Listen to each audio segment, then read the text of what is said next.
Good evening guys. তো তোমাদের সাথে আমি সন্ধেবেলা রেডি হচ্ছিলাম, তো যে কারণে ভাবলাম যে একটা জিনিস তোমাদের সাথে শেয়ার করে দিই, যেটা হচ্ছে যে এই যে দেখো এই লিপ অ্যান্ড চিক টিনটা, এটা হচ্ছে ইনসাইড কসমেটিক্সের।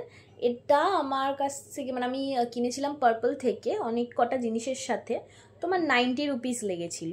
জিনিসটা এত ভালো, মানে চিপ অ্যান্ড বেস্ট প্রোডাক্ট বলতে পারো। মানে এটা এতটাই কিউট, একটা ছোট্ট কিউট প্যাকেজিং, ঠিক আছে, অনেকটা অ্যামাউন্ট আছে।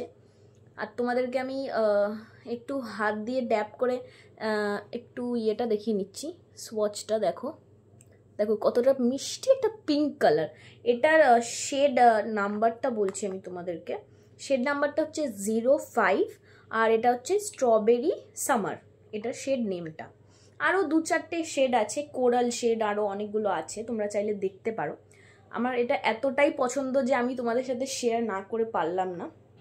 তো আমি যখনই মানে বেরোই, অ্যাকচুয়ালি অফিসে থাকলে বা অফিসে যাওয়ার সময় আমি খুব একটা রেডি হই না, আমি খুব সাধারণভাবে যাই।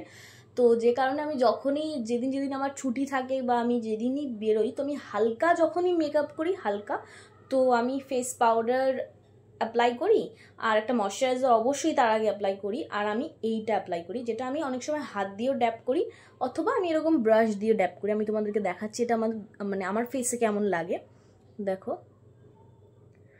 আর আমি ব্লাশটাকে না কখনোই, অনেকে আছে ব্লাশটাকে জাস্ট চিক এরিয়া মানে এই স্মাইলের এই জায়গাটাতে দেয়, বাট ওটা ওটা আমি নিজেও অনেক দিন অবধি করেছি, বাট ওটা অ্যাকচুয়াল প্রসেস নয়। প্রসেসটা হচ্ছে দেখো কতটা মানে কতটা সফট একটা কালার আসে। আমি জানি না, তোমাদেরকে দেখাচ্ছি, দেখো খুব হালকা একটা কালার আসে। আর আমার কিন্তু মুখটা একদম বেয়ার ফেস, দেখতেই পাচ্ছ আমার এখানে একটা কি উঠছে, একদম মুখে কিছু তেমন একটা লাগানো নেই, জাস্ট ময়শ্চারাইজার লাগানো আছে। তো আমি এটা একদম ন্যাচারাল লুকের জন্য, মানে নো মেকআপ অবস্থায় আমি কিন্তু এটা লাগাই। আর ইভেন তোমরা যদি চাও, মানে এটাকে কিন্তু মেকআপ করে ফাউন্ডেশনের ওপরও অ্যাপ্লাই করতে পারো, ওটা কোনো ব্যাপার না। মানে যে তোমাদের যদি মনে হয় যে ইয়ে হয়ে যাবে, মানে বেশি ফাউন্ডেশনটা উঠে যাবে বা অতটা অ্যাপ্লিকেশন ভালো হবে না, তো তোমরা কি করবে, ফাউন্ডেশন অ্যাপ্লাই করার আগে মানে ময়শ্চারাইজারটা ধরো দিয়ে নিলে, দেন তুমি তোমরা কি করবে, প্রাইমার এগুলো সব অ্যাপ্লাই করার পর এটাকে as a liquid blush apply করে নিলে, দেন ফাউন্ডেশন অ্যাপ্লাই করে তারপর একটু পাউডার ব্লাশ অ্যাপ্লাই করতে পারো। আর এটা আমি স্পেশালি কিনেছি হচ্ছে একদম বেয়ার ফেসে অ্যাপ্লাই করার জন্য, যাতে দেখো কতটা সাটল একটা পিঙ্ক শেড আসে।